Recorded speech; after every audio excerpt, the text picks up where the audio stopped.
This video is my fifth example of an improper integral. It is the integral from 0 to 1 of logarithm of x with respect to x.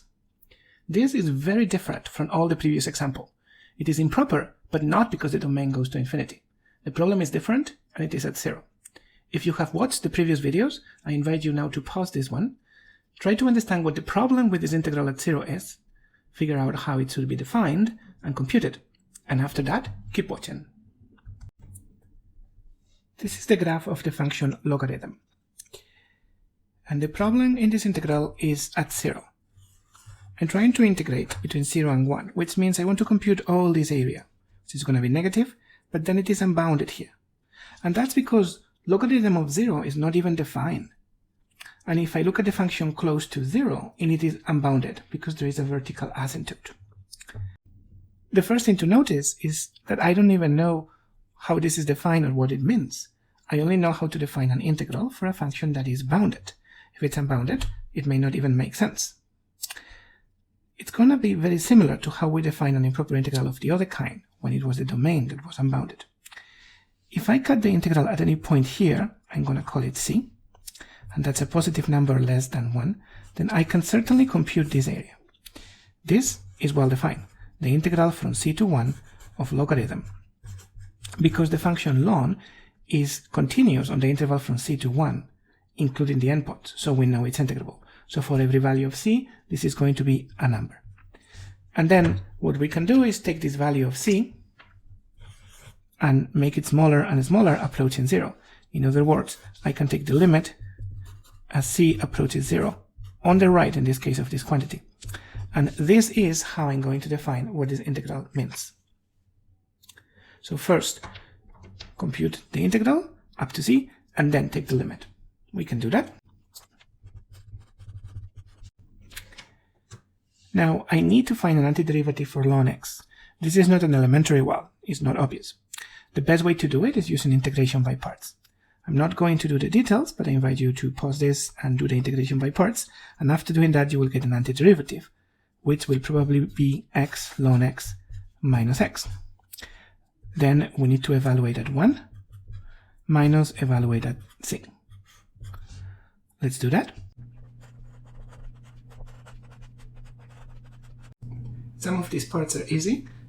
Ln 1 is 0, and the limit of this is 0. But this part here, well, I'm not even sure yet whether this has a limit. So I'm going to pause this calculation. I'm going to take this limit out and try to compute it. And after that, I will come back and finish the problem. This is a product. The limit of c is 0. And as c approaches 0 on the right, the limit of ln c is minus infinity. So this is an indeterminate form. We cannot say 0 times anything is 0 because it's 0 times infinity. The most common way to solve this is to transform it into a quotient. So we can use L'Hopital's rule. And I do that by sending one of the factors to the denominator. And now it is still an indeterminate form of the type in minus infinity at the top divided by infinity at the bottom. So it is legal to use L'Hopital's rule here. So I'm going to do that. And this limit will be equal, both are differentiable, to the limit as c approaches 0 on the right. The derivative of ln c is 1 over c. The derivative of 1 over c is minus 1 over c squared. Assuming this limit exists, it's equal to the original one. This simplifies. And this limit happens to be 0.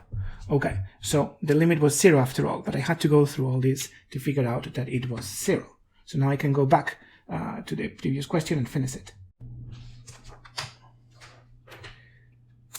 The limit of this part is 0. And so the limit of the full function is minus 1, which is the final answer.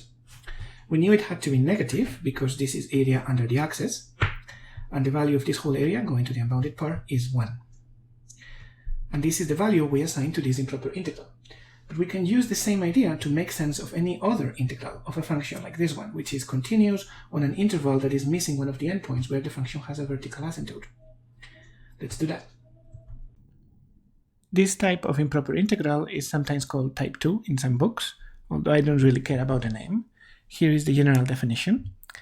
I have real numbers a less than b, and a function that is continuous on the interval from a not included to b included. The interesting case will be when the function has a vertical asymptote at a and therefore it's unbounded. I want to calculate the integral of f from a to b, which may or may not be well defined.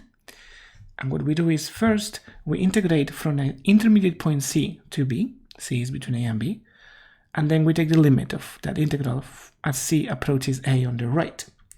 Notice that for any set c, the function is continuous from c to b, including both endpoints, so it is bounded and integrable. So that integral always makes sense. The limit may or may not make sense. So we say that this is the improper integral assuming the limit exists. And like before, we say the integral is convergent when the limit exists and divergent otherwise. There is of course a symmetric case of an improper integral where the problem is the other end of integration and is defined in a similar manner.